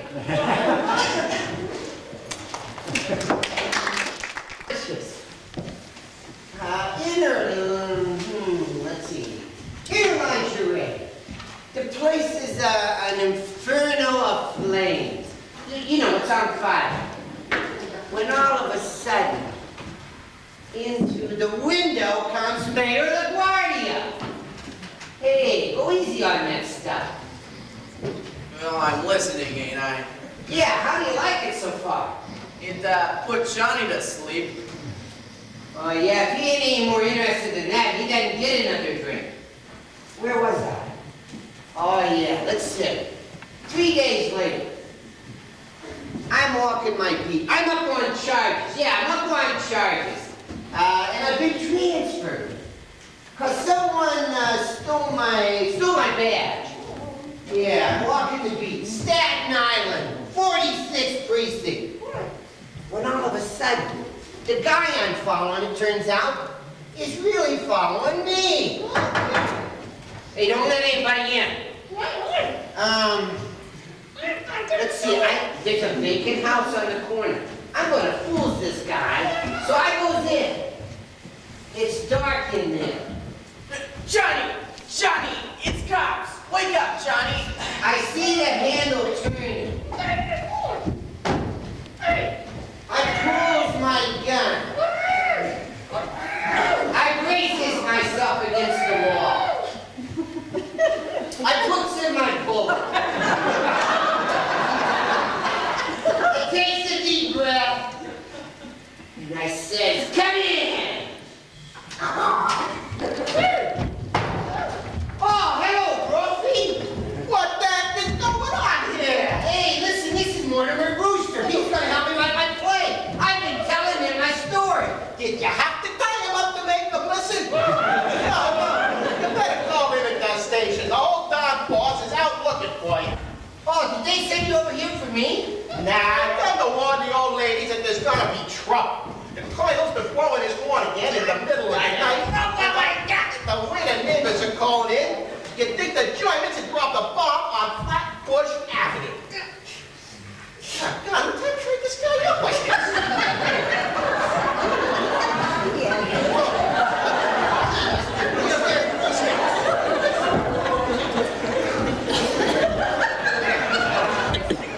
Hey, Mr. Brewster. Wait, Mr. Brewster, I gotta go. But I'll run through that third act quickly. Get away from me, all right? No, here, let me help. Get away from me. Listen, Mr. Brewster. I know the first two acts went a little long, but I can't think of a thing to leave out. You can leave it all out over here. Hey, what the heck is this guy? It's my brother. Oh, the one that ran away? He'll be getting back.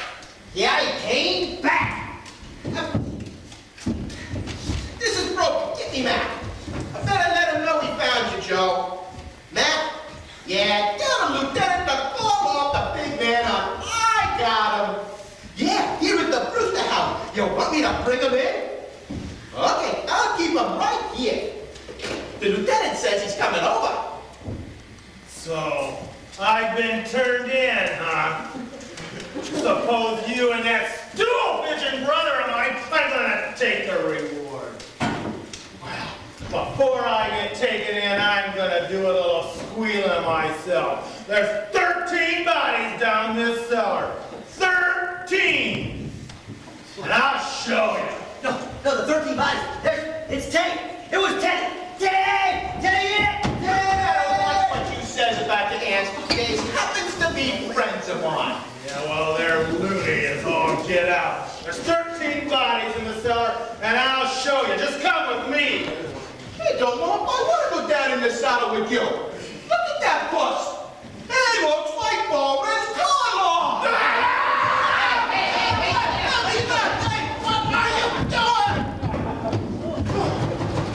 Come in.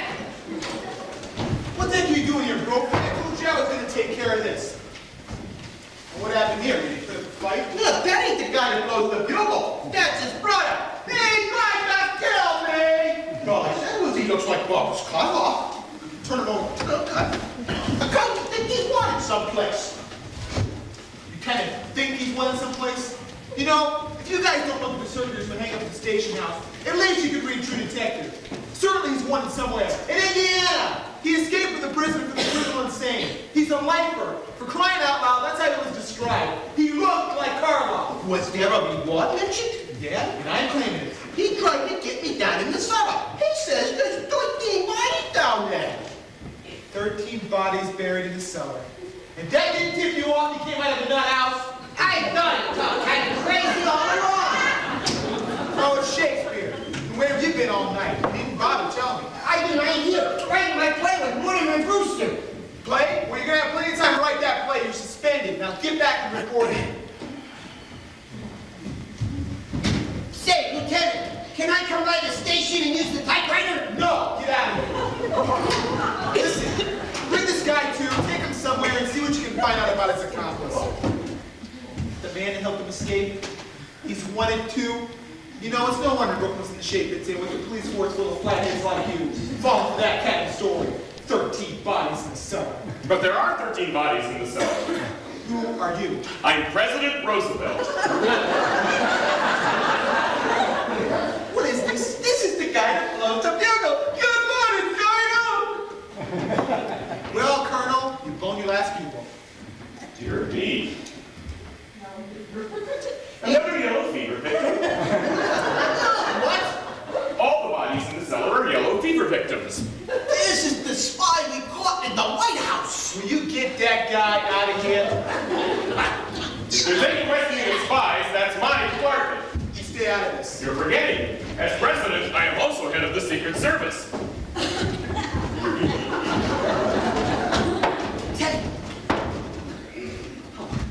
Hello, Captain. I'm Mortimer Brewster. Are you sure? I need to talk to you about my brother Teddy. Mr. Brewster, we're not going to talk about that. He's got to be put away. Well, I agree with you. As a matter of fact, I've got some papers here that I'm going to have him sign. Dr. Gilchrist is our family physician. He's going to sign them so that Teddy can be committed. Where's he going? Over to Happydale. All right, I don't care where he goes, as long as he goes. Well, he's going to go, but before he goes, I want to talk to you about those 13 bodies. Now, Those 13 bodies in the cellar. Yeah, you know, it ain't enough that the neighbors are all afraid of him, and he's disturbing the peace with that bugle. But can you imagine what would happen if that cockeyed story about 13 bodies in the cellar got around? And now he's starting a yellow fever scare. Cute, ain't it? Yeah, cute. You suppose anybody ever believed that story about 13 bodies in the cellar? Well, you never can tell. Some people are just dumb enough. You don't know what to believe these days. About a year ago, a crazy guy starts a rumor about a murder over in Greenpoint, and I had to dig up a half-an-acre lot just to prove that. Oh, I can't. Excuse me. Oh, hello, lady. Come on in. Good morning, Mortimer. This is Mr. Witherspoon. He's come to meet Teddy. To meet Teddy. Mr. Witherspoon is the superintendent of Happydale. Oh, come right in, Superintendent. This is Captain. Lieutenant Rooney, I'm glad you're here, Superintendent, because you're taking him back with you today. Today? Well, I didn't know Not that. today, no. Elaine. Look, I've got some some business to take care of. You run along home now. What? Eli! I had no idea that it was this immediate. Well, the papers are all signed. He goes today. Complete insubordination! You men will find out I know mollycoddle. When the President of the United States is treated like that, what's this country coming to? There's your man, Super. Just give me a minute. Mr. President, I have some wonderful news for you. Your term of office has just ended. Is this March the 4th? Well, practically. Let me see. Oh! Now I go on my hunting trip to Africa. Well, I must get started immediately. Great. Is he trying to move into the White House before I've moved out? Who, Teddy? Tad! That's not Tad. That's Mr. Witherspoon. He's your hunting guide to Africa. Bully! Bully! I'll bring down my equipment. When the safari comes, tell them to wait. Goodbye, Aunt Abby. Goodbye, Aunt Martha. I'm on my way to Africa. Isn't it wonderful? Cheers! Hello, darlings. Oh, dear. Oh, I see we have visitors. Yes, Aunt Abby. This is Captain Rooney. How do you do, Captain Rooney? Fine. You don't look at all like the fuss budget the other officers say you are. And this is Dr. Witherspoon. How do you do? He's from Happy Dale. Or have you come to meet Teddy? No, he's come to take him. See, they want Teddy to go there today. Oh, we won't be separated from Teddy. No, no, we're I'm alive. sorry, Miss Brewster, but it has to be done. The papers are all signed, and he's going along with the superintendent. Well, we'll take his bugle away from him. But we will not be separated from Teddy. I'm sorry, ladies, but the law's the law. He's committed himself, and he's going. Well, if he's going, then we're going too. Yes, you'll have to take us with him. Hey, but why not? It's sweet of them to want to, but that's impossible. See, we couldn't take sane people at Happy Dale. Well, oh, Mr. Witherspoon, if you let us go live with Teddy, we'll see to it that Happy Dale gets into our will for a very generous amount. Well, heaven knows we could use the money, but I'm afraid. Wait a minute. Let's be sensible about this, ladies. For instance, here I am wasting my time, but I've got serious work to do. You know, there are still murders to be solved in Brooklyn. Well, yeah, just over. I know, are there? It ain't only his bugle blowing and all the neighbors are afraid of him, but things would just get worse. Sooner or later, we'd be put to the trouble of digging up your cellar. Our cellar? Yes, your nephew's been spouting off that there are 13 bodies buried in your cellar. Well, there are 13 bodies down in the cellar. And if you think that's why Teddy's got to go right away, well, you just come down the center with us and we'll prove it to you. Yes, one of them, Mr. Spinoza, is not ours and he'll have to go. But the other 12 are ours and we'll just get along and we'll show you. I don't think he wants to go down to the cellar with you, Aunt Abby. He was just telling me a little bit ago that last year he had to dig up a half-an-acre lot over on Flatbush. You don't want to go down to the cellar, do you? No. You'd never find anything. You wouldn't have to dig in our cellar. Why? The graves are all marked. We put flowers on them every Sunday. Just come along and I'll show them to you. Superintendent, don't you think you can find room for these ladies? Well, Come on and I'll show No, them. wait, lady, I'll take your word for it. I'm a busy man. How about it, Super? well, they'd have to be committed. Wait, Teddy committed himself. Couldn't they commit themselves? Well, certainly. Well, if you let us go live with Teddy, we'll sign the papers. Yes, we're All right. right. Sit down right here. Great. Oh, this is a good idea. All right, Superintendent, get them all signed up. I want this cleaned up. 13 bodies. Well, if you'll just sign right here, right on this line. And you right here, Aunt Abby. Oh, dear. I am looking forward to this. The neighborhood has changed so. Just think, a nice big front lawn again. Oh, we're overlooking one thing, though. What's that? Well, we're going to need the signature of a doctor. Dr. Einstein! Dr. Einstein! You know, at one time last night, I thought the doctor was going to have to operate on me. I must shit. But I got better. Dr. Einstein, would you sign some papers here for us? Just right here where it says physician. Thank you. So, are you leaving, Doctor? I think I must be going. Aren't you going to wait for Jonathan? I don't think we're going to the same place. Hello, Matt? Rooney. Yeah, listen, we picked up that guy that's wanted in Indiana. Now listen, there's a description of his accomplice in the desk there. Will you read it to me? Yeah? About 5'4", 140 pounds, blue eyes, talks with a German accent, wears a goatee, poses as a doctor. Thanks, Matt.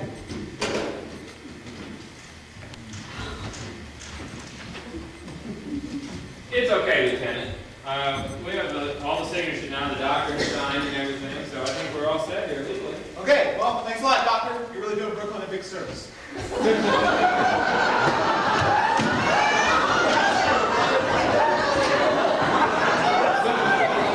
Brewster can sign now. That's next to Ken. Sure. Next to kin. Right down here. Hey, will that do it? That'll do it, that's fine. There, that makes everything legal, everything formal. Oh, yeah. All set. That's That's done. great. Now, why don't I get you upstairs? We'll get Teddy and you can get him on his way. Dr. Goodspoon, why don't you go upstairs and tell Teddy what he can take along? Upstairs? Yes. Yeah, I'll show you. Come on. No, Mortimer, you stay here. We need to talk to you. Just a minute here, It's then. upstairs, the first floor on your left. Levy, this house is really yours. Yes, we want you to live here now, dear. This house is kind of full, Aunt Abby. No, dear, you're going to need a home after you and Elaine are married. Married? Well, that's kind of indefinite. It's nothing of the kind. We're going to be married right away. Mortimer, there's something we're really worried about. We never really wanted to tell you this, Well, dear. It's okay if you don't want to go there, Aunt Abby. No, we're real happy about going to Happy Dale. That's just it. We don't want anything to go wrong. They won't check those signatures, will they, dear? Oh, Dr. Einstein. No, they won't look up a Dr. Einstein. Don't worry. It's not the doctor's signature we're worried about, dear. It's yours. You see, you signed as next of kin. Well, of course, why not? Well, there is something that we need to tell you, and we never really wanted to, but now that you're a man, and Elaine, you should know this too. You see, dear, you're really not a Brewster. I'm not a Brewster? Well, your mother came to us, and she was 3 months pregnant, and she was such a dear, sweet girl, and a good cook, too, so we hated to lose her, and, well, brother married her. We hope you don't take this too badly, dear. And it won't matter to you, Elaine, I hope. Elaine. I'm not a Brewster! I'll just go about fixing some breakfast then. Come on, Mortimer. Father's in Philadelphia, so why don't you come over to my house and breakfast? Great. I'm kind of hungry. Bye. One moment, Witherspoon. Take this with you. You won't need to call a wagon, bro, because my car's right up front. Are you leaving, Jonathan? This is going back to Indiana. There are some people there that want to take care of him for the rest of his life. Oh, Jonathan, we're so happy you have some friends. So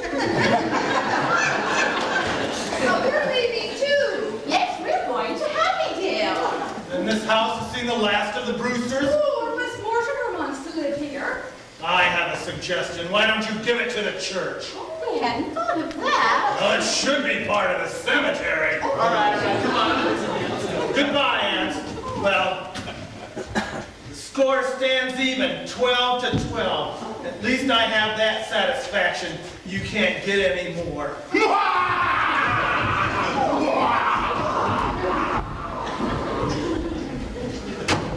Jonathan was always such a mean boy. Never could stand to get anybody let her get in the head of him. Ugh. I wish there was some way that we could show him he's not as smart as he thinks he is.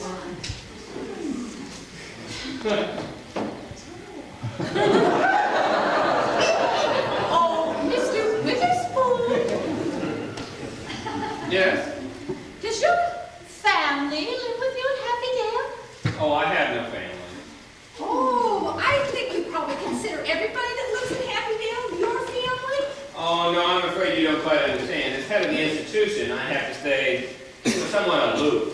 Oh, that must be very lonely for you. Well, you know, it does get a little lonely, but my duty is my duty. Well, Martha, if Mr. Witherspoon won't join us for breakfast, perhaps you'll join us for a bit of elderberry wine. Elderberry wine? We make it ourselves. Well, of course. But at Happydale, our relationship will have to remain a good bit more formal. But here, you know, you just don't hear